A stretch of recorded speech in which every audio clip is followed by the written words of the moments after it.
Good morning, everybody. TGIF, Trade Geeks, it's Friday. Today's March 28th, 2025. And today's hot topic is the Automotive Showdown. This week Trump announced a 25% tariff on automobiles and auto parts now. So, that's going to have a big impact. I think everybody here likes to drive cars or drive new cars. It's a big pastime here in the US. It's part of American individualism. So, yeah, it's going to have a big impact. Currently the U.S. auto industry produces about 13 to 15 millions, in the last 10 years, units per year. Um, as far as total U.S. vehicle sales in the U.S., it's about 17 million vehicles a year. And a lot of them are imported. $41 billion of those vehicles, the top importing country, are from Japan. 38 billion is South Korea, if we rank them here. Canada is number three at 28 billion. And then Germany is up at $26 billion. Those are the four top foreign countries that are importing cars into the US. So yeah, they are taking a bite out of the US vehicle sales. Now, globally, vehicle sales globally are about 78 million vehicles a year in 2024, más o menos, that were vehicles that were sold annually. And China makes the majority of them. They make about 25 to 26 million vehicles per year. So, the Chinese are very adept and they have a lot of practice at making a lot of vehicles. Following China and the volume of vehicles that are produced, the US produces about 16 million, 15, 16 million. Germany, 5 million.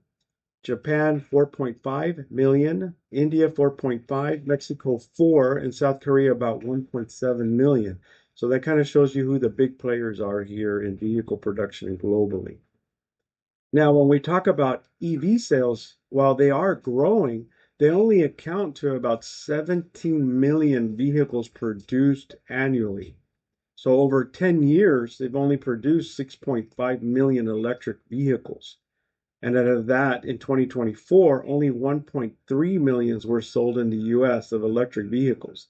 So when we compare electric vehicle sales to combustion engines, you're talking a difference between 16 million and 1.3 million.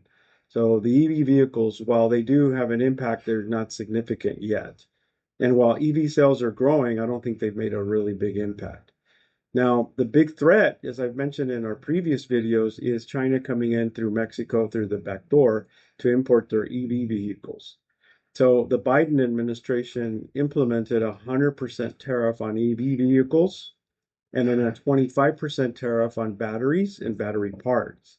So, I think that was to kind of cut off the potentiality there of that back door from China through Mexico of the EV vehicle sales. And I think that's a big monster hydra that we're looking at here.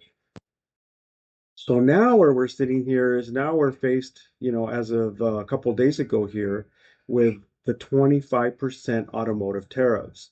And the 25% automotive tariffs are scheduled to go in effect on April 3rd at midnight.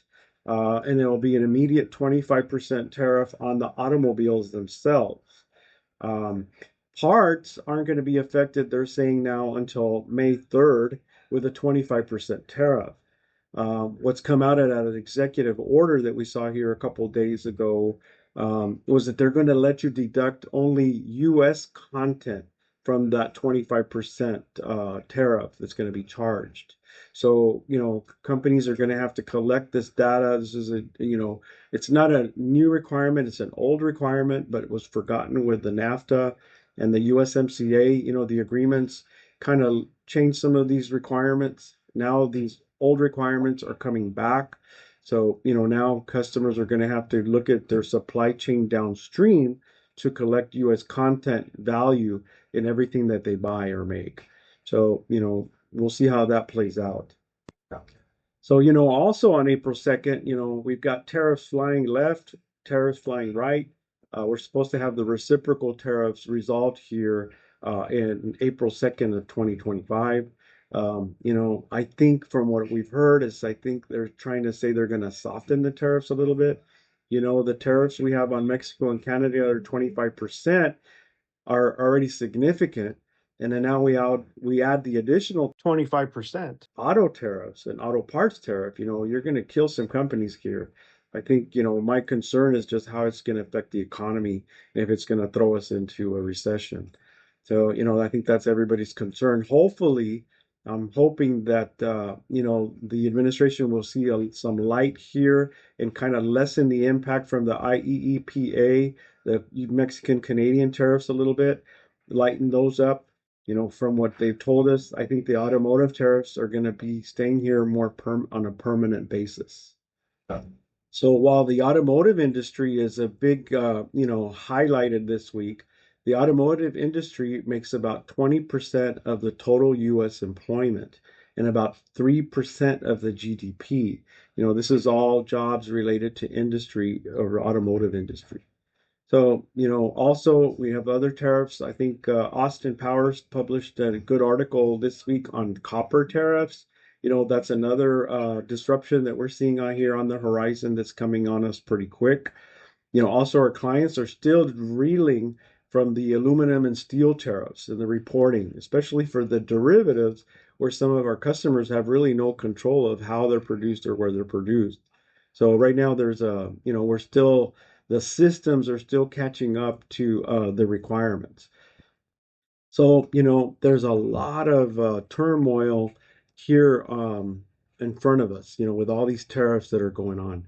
And here at TradeFlex, we're very successful and our customers like to engage with us and do business with us because we're experts in helping companies mitigate, all the complexity of all these tariffs.